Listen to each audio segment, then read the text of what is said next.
할렐루야. 우리 같이 찬양하고 기도하고 찬양하겠습니다.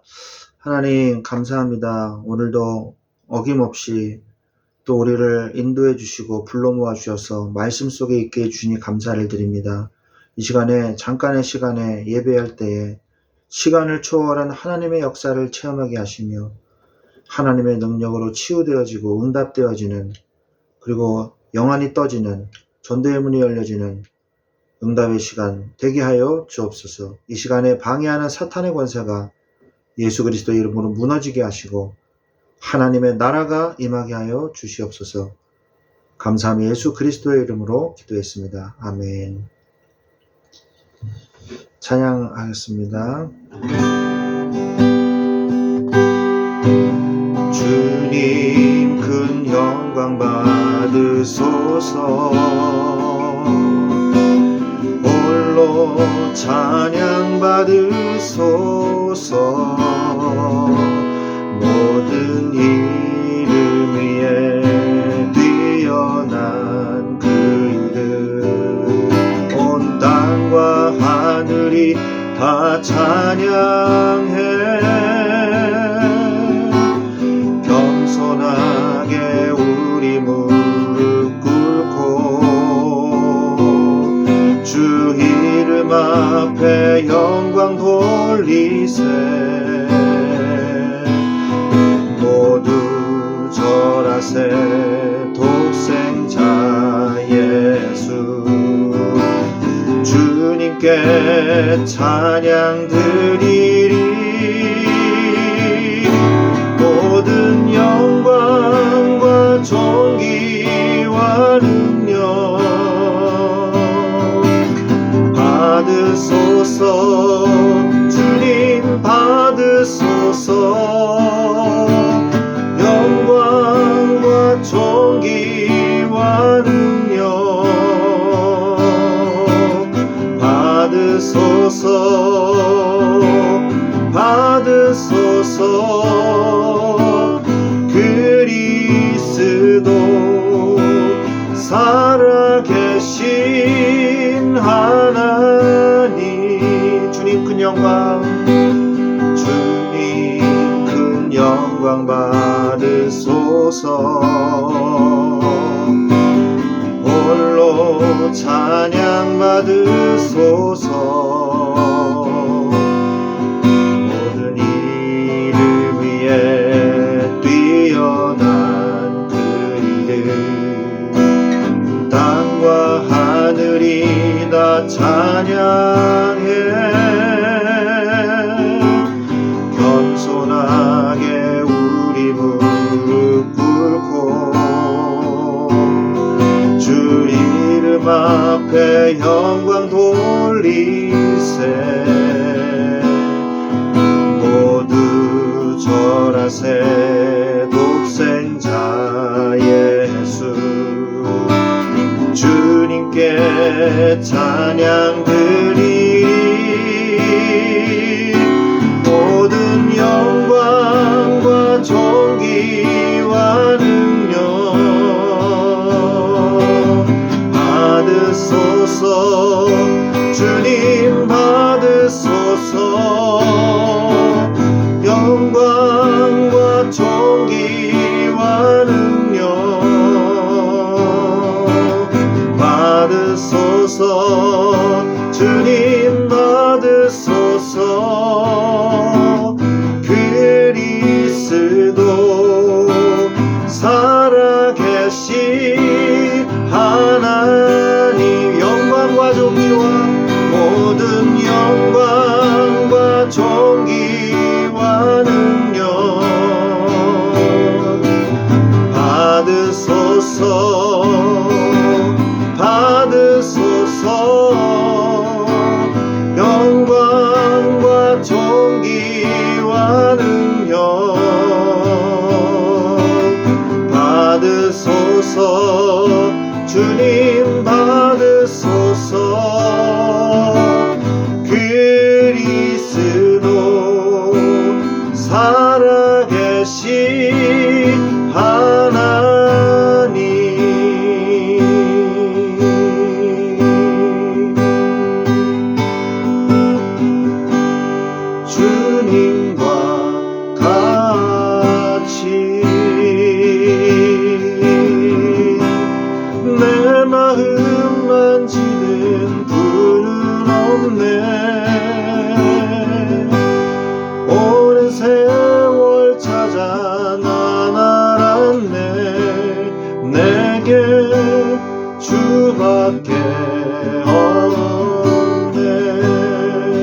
주님과 같이 주님과 같이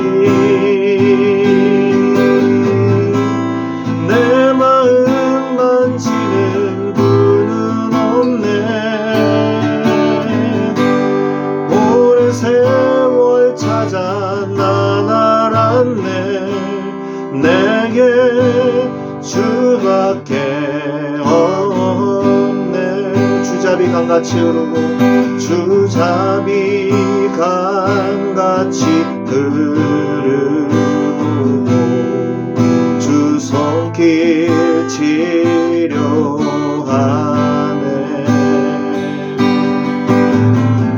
고통받는 자녀 품으시니 주밖에 없네. 주님과 같이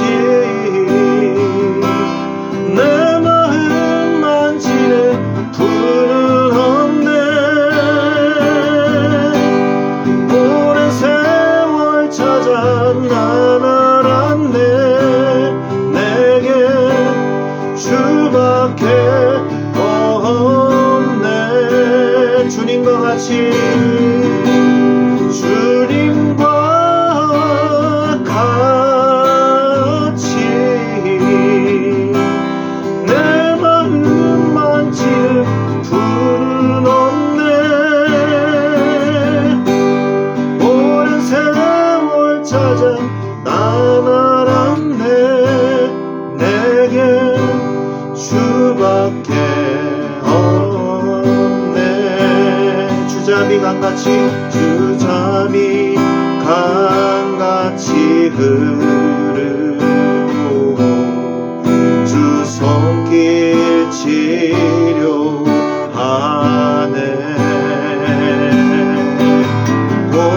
고통받는 자녀 품으시니 주밖에 없네. 주님과 같이 내 마음 만지는 분은 없네. 오랜 세월 찾아 난 알았네.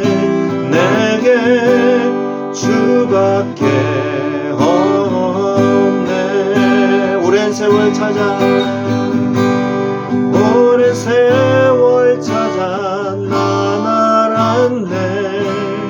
내게 주밖에 없네.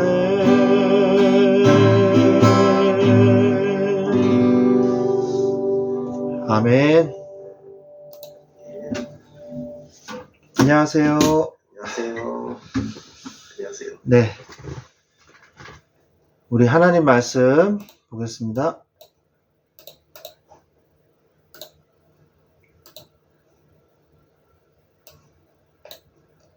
네, 하나님 말씀은 창세기 23장 1절부터 20절까지 말씀입니다.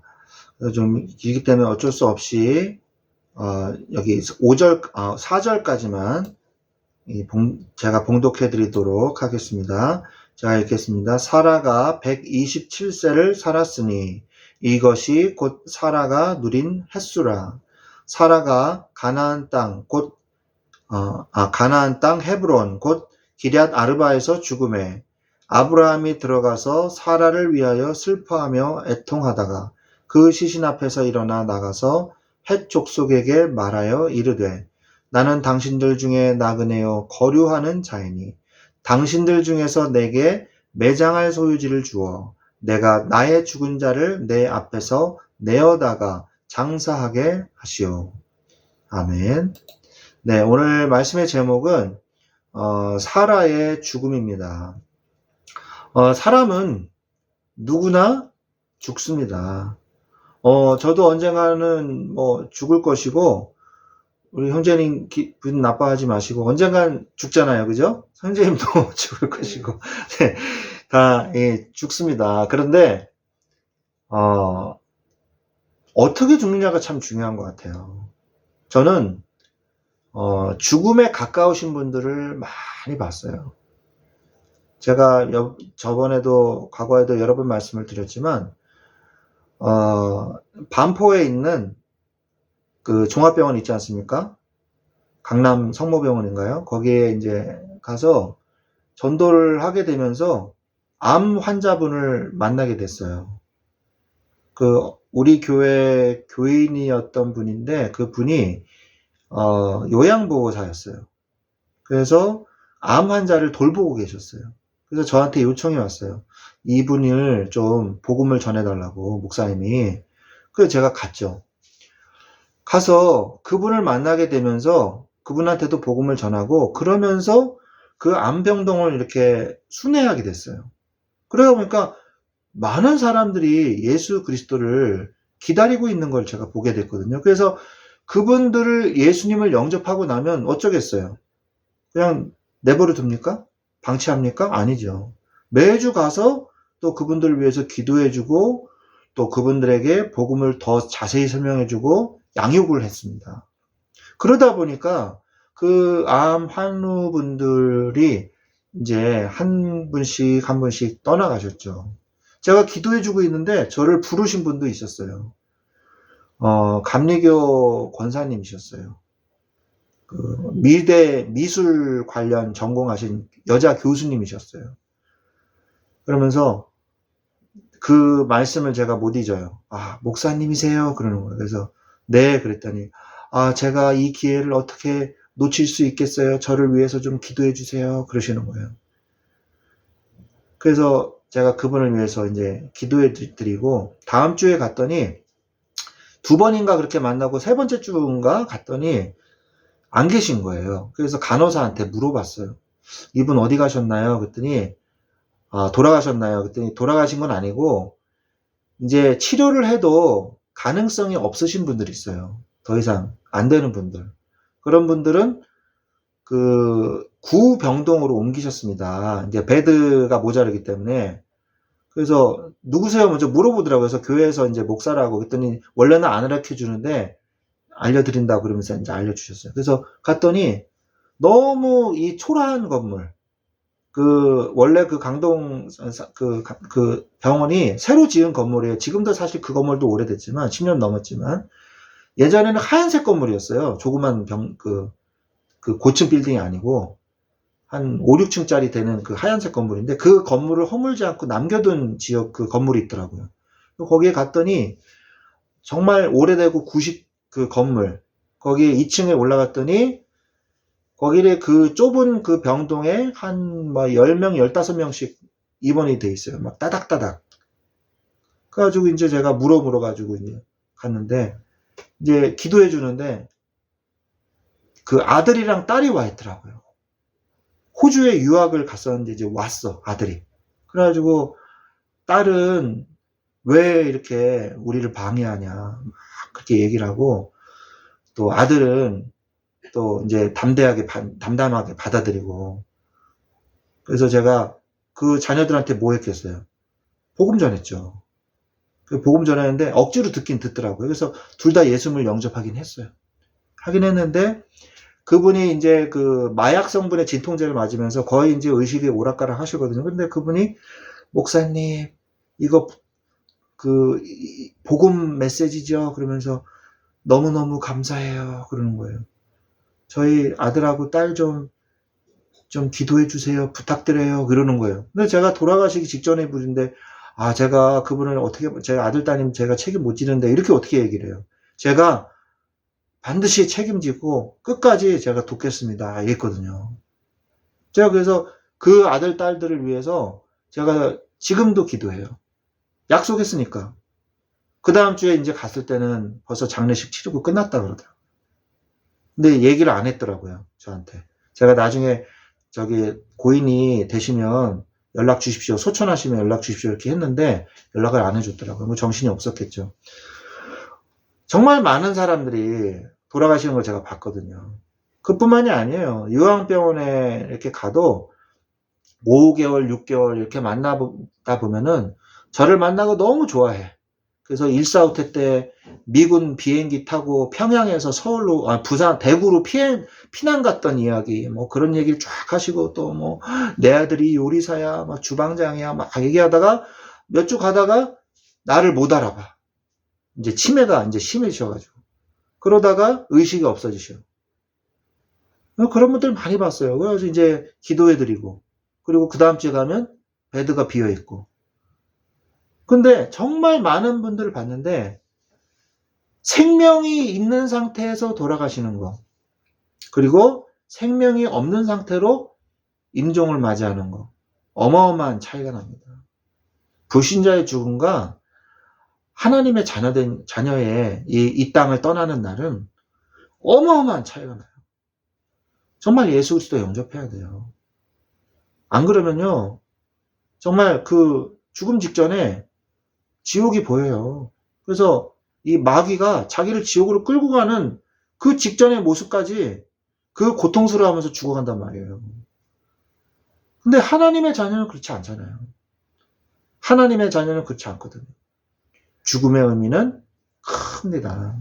무드셀라는 어땠어요? 죄송합니다. 무드셀라는 어땠어요? 무드셀라는 가장 장수한 성경의 인물 중에 한 명이죠. 969세까지 살았죠. 그리고 아벨도 일찍 죽었어요. 그죠? 살인을 당했어요.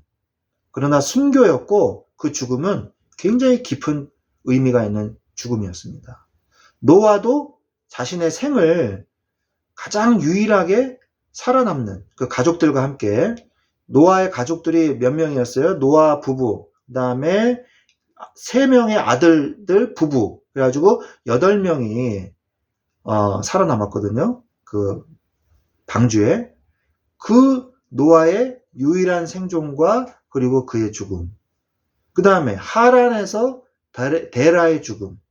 하란은 지명이죠. 근데 그 갈대아 우르 지역에서 아브라함만 나온 게 아니죠. 그죠? 데라와 그리고 그 롯과 사라. 이렇게 나왔거든요. 그리고 모세의 죽음.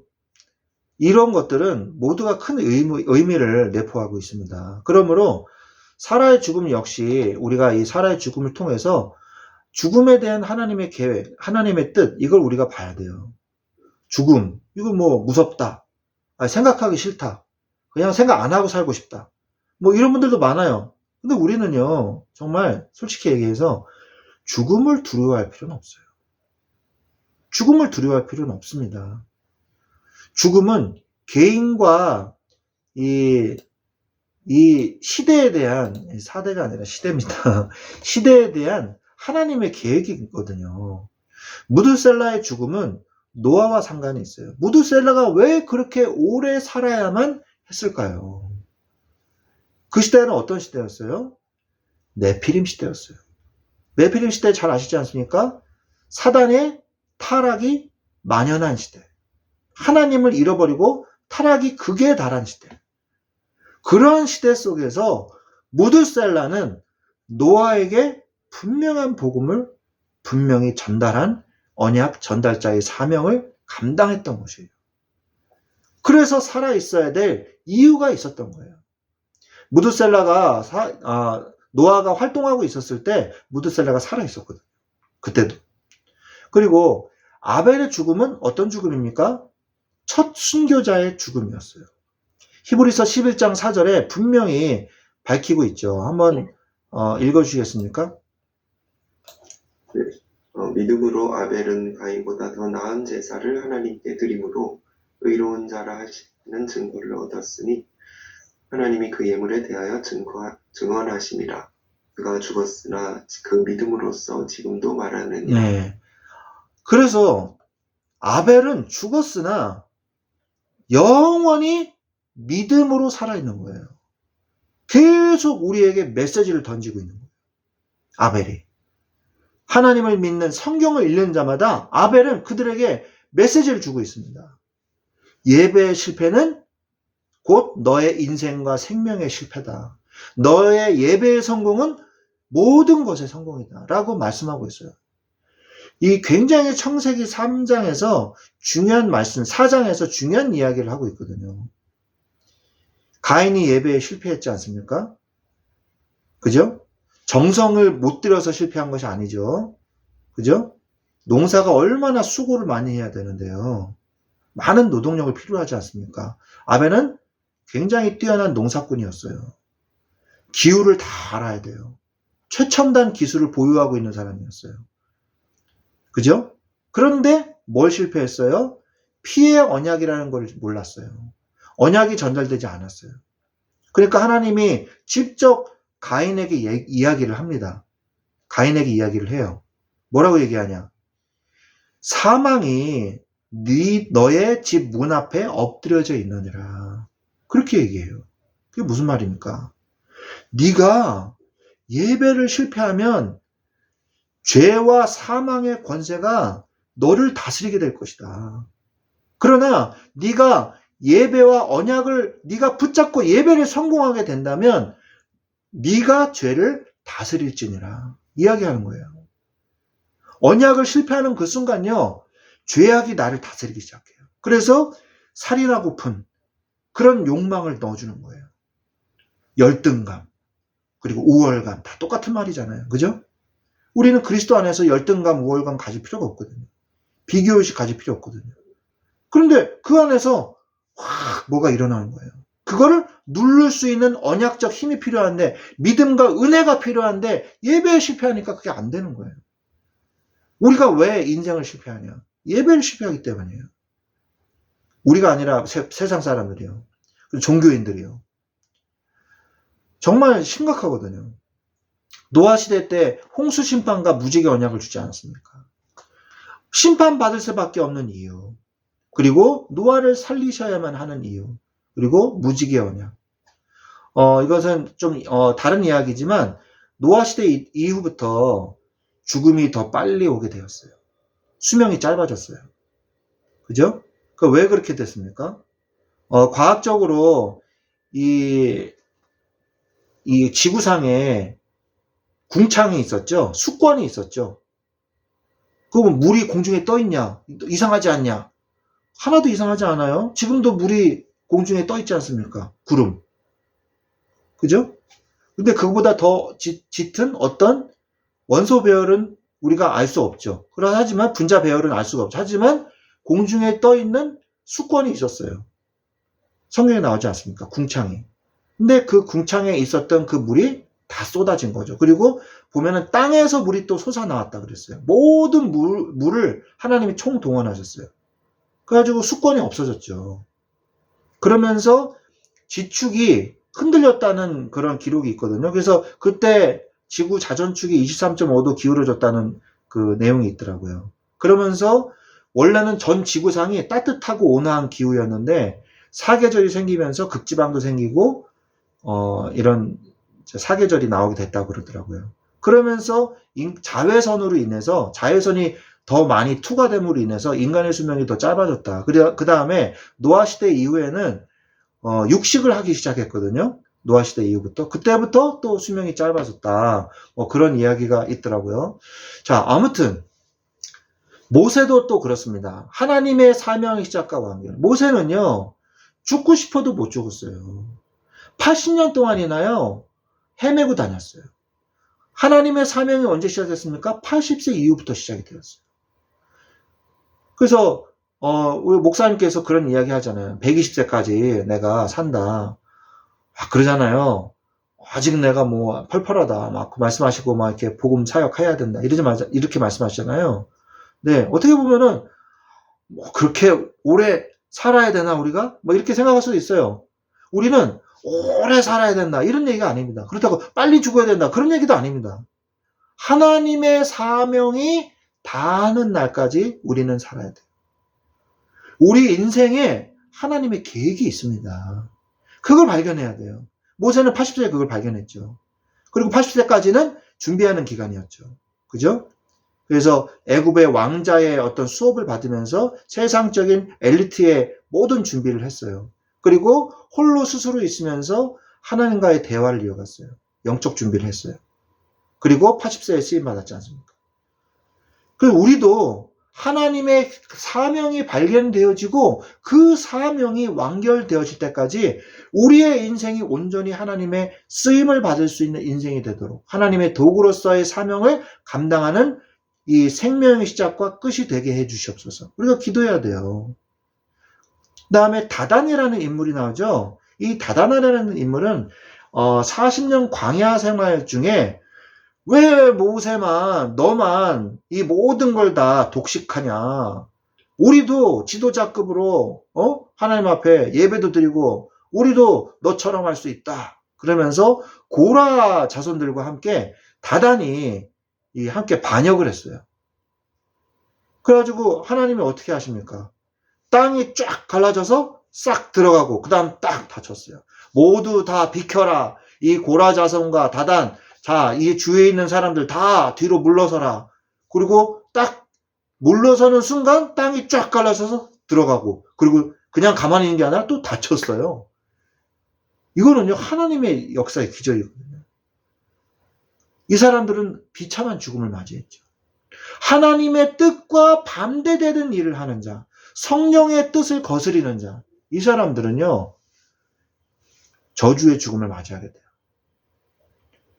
그 다음에 40년간의 장례식을 치렀습니다. 이게 무슨 말입니까? 이 애굽에서 출애굽을 했죠. 근데 이 12명의 정탐꾼들이 갔다 와서 어떤 고백을 합니까? 2명 빼고 아이고 우리는 이 땅에 와가지고 40년 동안 아니 40년이 아니라 이 40일 동안 아이고 이 저 안악 자손들 어마어마한 큰 자손들 우리는 다 죽었다 그러면서 불신앙의 보고를 해요. 그러니까 그 불신앙이 순식간에 모든 이스라엘 민족, 히브리 민족한테 쫙 퍼져가 막 울고 난리가 나죠. 그러니까 하나님이 너 안 되겠다. 다 죽이고 너부터 다시 시작해야겠다. 이렇게 얘기하지 않습니까? 하나님이 그래서 그 노를 가라앉히고 어떻게 해요? 그 대신에 40년 동안 40일을 1년으로 계산해 40년 동안 방황하게 하겠다. 그러잖아요. 그들은 결국 어떻게 됐습니까? 그리고 어떻게 됐어요? 다 못 들어갔어요. 심지어 모세마저도 못 들어갔습니다. 여호수아와 갈렙 빼고. 여러분이 다 불신앙해도요. 여러분은 믿음의 고백을 하십시오. 다 불신앙해도 당연히 불신하는 게 맞는 것 같이 보일지라도 여러분은 불신앙하지 마십시오. 믿음의 고백하세요. 끝까지. 그러면 하나님께서 큰 하나님의 상금이 있을 줄 믿습니다. 40년 동안 그들은 장례식을 치렀어요. 그래서 애굽의 생활, 애굽의 체질을 모르는 하나님의 구름 기둥과 불 기둥을 보면서 하나님의 성막의 역사, 하나님의 능력의 역사, 창조의 역사를 보면서 자란 믿음의 사람들만 가나안 땅을 거뒀다는 것을 우리는 알아야 될 것입니다. 사울 왕도 마찬가지예요. 언약으로 왕이 되었습니다. 하나님이 택하신 사람이었어요. 그러나 그 하나님의 축복 속에서도 제대로 된 하나님의 언약을 붙잡지 않고 끊임없이 불신앙한 결과 그는 결국 비참하게 전쟁터에서 활을 맞아 죽게 되었죠. 그래서 목베임을 당하지 않습니까? 그죠? 엘리 제사장은 어땠어요? 엘리 제사장도 홈리와 비나스가 얼마나 타락을 했는지 감히 성막에서 시중 들고 있는 여자들을 성폭행을 하고요. 강간을 하고 그리고 하나님께 드린 예물 그 고기들을요 빼돌렸어요. 이러한 일들을 했어요. 감히 상상하지도 못할 일들을 했어요. 그때 어떤 시대였습니까? 이상이 흔히 보이지 않았던 시대였어요. 언약 전달을 실패한 이 영안이 어두워진 제사장 결국 어떻게 됩니까? 언약궤를 하나님이 빼앗아 버리죠. 이 사람들이 전쟁에서 지니까 언약궤를 앞세워 가지고 막 가면은 다 이길 줄 알았어요. 하나님이 언약궤 때문에 역사한 줄 알았어요. 근데 아니잖아요. 아예 그래? 너 그럼 언약궤를 내가 블레셋한테 줘버리겠다. 전쟁해가지고 언약궤를 뺏겨버렸어요. 블레셋한테. 그래가지고 엘리 제사장이요 의자에 있다가 그 충격으로 그 소식을 듣고 충격으로 넘어져가지고요 머리가 깨어서 죽은 거예요. 스데반의 죽음은 어땠습니까? 이 이스라엘 강팍한 이스라엘 백성에게 정확하게 적나라하게 정확하게 복음을 전하고 순교했어요. 세상 그 누구보다도 이렇게 정확한 복음을 전한 사람이 없었어요. 사라는 어땠습니까? 열국의 어미라는 이름을 얻고 언약을 붙잡고 그 예수 그리스도의 언약의 가문을 여는, 아브라함과 이삭의 그 가문을 여는 그 축복을 누리고 하나님의 사명이 끝났을 때 하나님이 데려가신 거죠. 아브라함이 이삭을 모리아산에서 하나님 앞에 드렸지 않습니까? 그죠? 그 드렸을 때 아브라함의 믿음이 딱 요한복음 19장 30절 그 말씀처럼 결론이 났거든요. 다 이루었다. 끝났다. 딱 결론을 냈을 때, 아, 그래. 너의 사명은 이제 완성되었구나. 그리고 사라를 하나님이 데려가셨거든요. 그 모리아산이 결국 어딘 줄 아세요? 제가 저번에 얘기했죠? 하나님 앞에 예물을 드렸던 곳이에요. 그래서 그곳은 나중에 뭐가 세워집니까? 솔로몬의 성전이 세워진 시대를 초월한 언약적 초월의 역사가 나타났거든요. 영혼이 육신과 함께 있을 때만 가능합니다. 뭐 할 때? 구원의 기회는요. 구원의 기회는 영혼과 육신이 함께 있을 때만 가능해요. 그래서 우리가 죽음이 이르기 전에 복음을 전해야 되는 것입니다. 하나님의 자녀된 축복은 죽음이 축복입니다. 하나님의 자녀된 죽음은 상급을 받는 시간이에요. 실제로 하나님의 이 상금을 쌓는 그 상금을 쌓는 시간이 지금 우리가 살아있는 시간이고 상금을 받는 시간은 언제예요? 우리가 죽은 다음에 그 시간이 바로 하나님의 상급을 받는 축복받는 시간이죠. 복음을 전하는 시간표예요.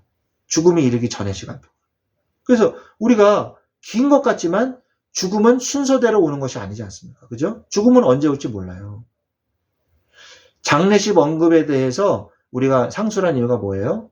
여자가 이 여자의 죽음에 대해서, 부인의 죽음에 대해서 이렇게 한 장을 다 할애해가지고 저 기록을 서술한 곳은 이곳밖에 없어요.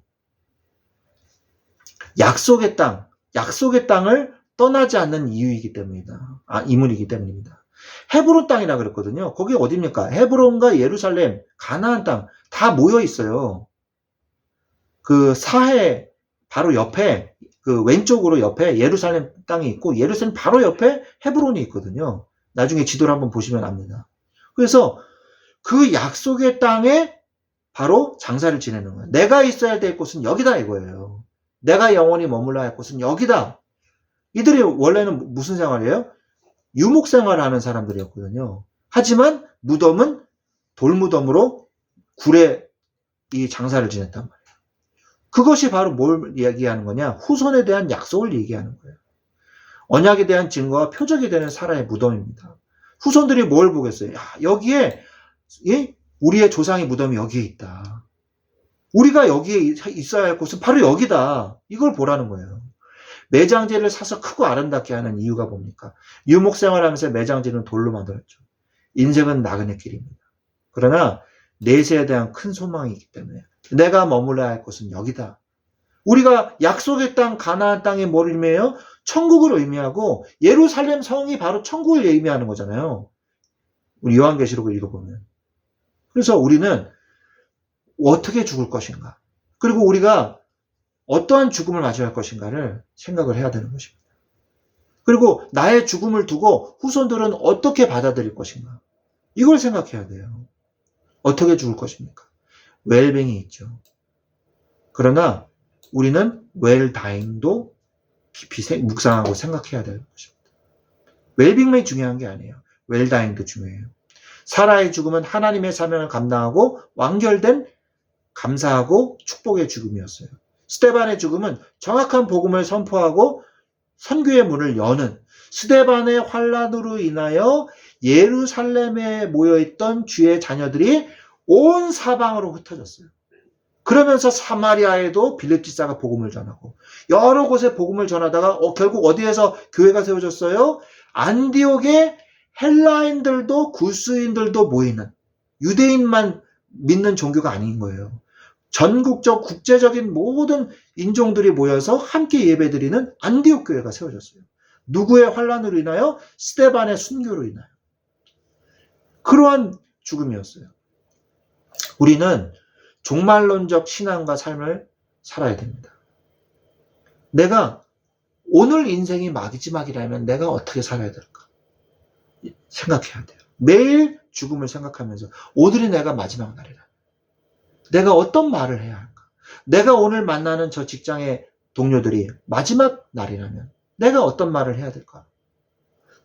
저는 이제 목사니까 내가 마지막에 내가 강단에 오늘 서는 것이 강단에서 말씀을 선포할 때 이것이 마지막 메시지라면 죽기 전에 마지막 메시지라면 나는 무엇을 말해야 될 것인가? 오직 예수죠. 오직 예수 그리스도죠. 생명 살리는 말씀이죠.